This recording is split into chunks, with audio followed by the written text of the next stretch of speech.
place I've been at. And now that I've turned to God, I have been found. I have found who I am and what I like to do. Was blind, but now I see. I was blind to everything that I was hurting. Everyone, everything, anybody. And now I can see that. And I'm starting to make amends to those people. And then the third line. The third line is, through many dangers, toils, and snares, I have already come. His grace hath brought me safe this far, and grace will lead me home. Now, in my past, I've had many, many things that happened to me that I couldn't control before I could even make memories of them. And that's what the through many dangers, toils, and snares is. Now, safe thus far, God has helped me to stay alive and be able to be in front of you here today.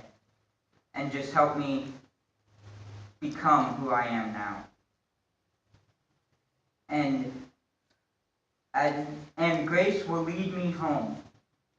That is really true for me because God has helped me go through my schooling and has helped me to get home. Quite literally. Now there's a scripture that I really like from Matthew 7:7, 7:9 about feeling out your dreams, about trying to achieve them. Now, this is very nice because I feel like I should get out of bridges as quick as possible. Just go get my dreams and not even wait for them. The scripture goes, ask and it will be given you. Seek and you will find. Knock and it will be open to you. For everyone who asks receives, and he who seeks finds, and to him who knocks it will be opened. Now for me, ask and it will be given is like when you're a little kid, you ask for some outrageous gift for Christmas or your birthday, and then all of a sudden, you have it. And you didn't even think you would get it, but you asked anyways. That's what I really like. And now, the knock and it will be opened is like going for your dreams, but if you fail, you don't give up. You just continue going for it. You don't stop just because you failed one time. It's like Thomas Edison. He tried like 130 times to make the light bulb, but he did not give up. And eventually he made the light bulb. Seek and you will find. That's like, has anybody seen that Subaru commercial where the dude's like looking around for his sunglasses and he's like driving all over the place with his girlfriend, and then all of a sudden he lifts his hood and it's in his hood? I just love that commercial because it's like, seek and you will find. Like, some time ago, I had this toy that I really wanted to find, and I couldn't find it. And all of a sudden, one day, it shows up, and I'm like, sweet, it's awesome, found it. Now, there's this one person at Bridges that I really like, and his name's Kelly.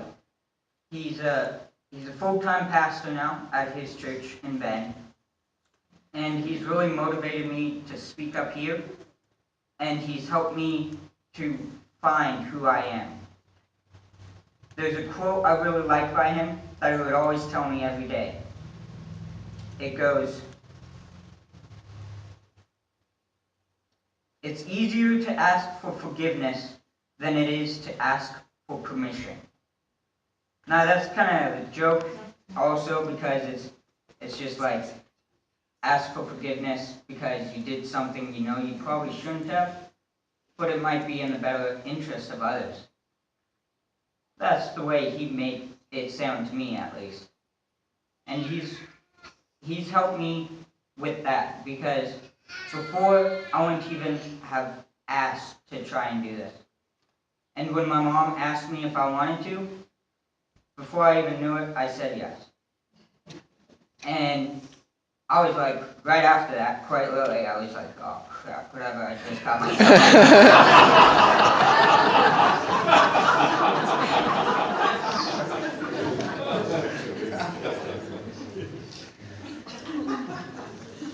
And so, does anybody here feel like they haven't achieved what they want to, but feel they still have time to?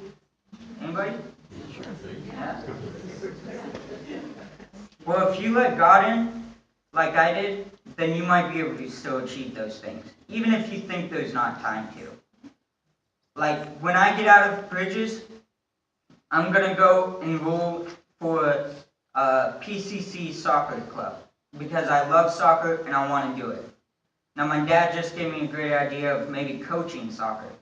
And I think that would be great for me, because I really like soccer, and I really want to pursue it as a passion. I've also thought about trying to speak more in church or in other places, publicly speaking. And so when I finally let God in, I started taking more risks to achieve my dreams. That's what I feel this scripture is also saying, is you got to take the risks to be able to achieve the dreams. I don't know about you, but I've never heard of one successful person who did not take risks. Mm-hmm. There might be a couple, but I haven't heard about them.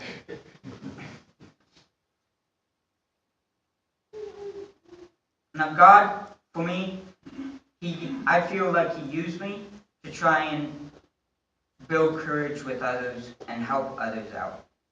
And I'm still working on my own stuff at the school.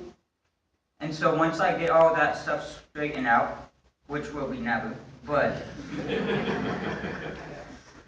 I'll be able to help others like I want to. I've also thought about doing mentoring for work also when I get out of Bridges.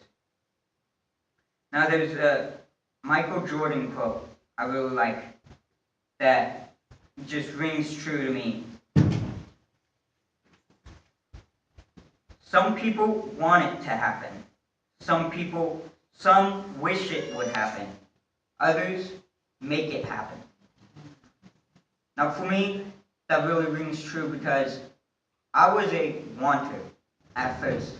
Then I just started wishing. But now I'm a maker. I feel that I have gone out and tried to make a difference. And so it's just like that quote. Michael Jordan, I was looking at some stats of his. He said he's missed over 9,000 shots. And on 26 occasions, he's missed the game-winning shot. He was cut from his high school basketball team. But he didn't let that slow him down. He continued to practice. He continued to take shots.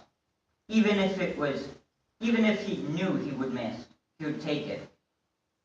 Because that's the only way he was going to get better. Now, I really like this because I can also ask a question for you guys to ponder. Are you a wanter? Are you a wisher? Or are you a maker? Think of that over the next week and try and make yourself what you want to be. Me personally, I want to be a maker. Just because that's actually doing something to impact my life. Now, I'd also like to thank Janine and my parents for allowing this to happen.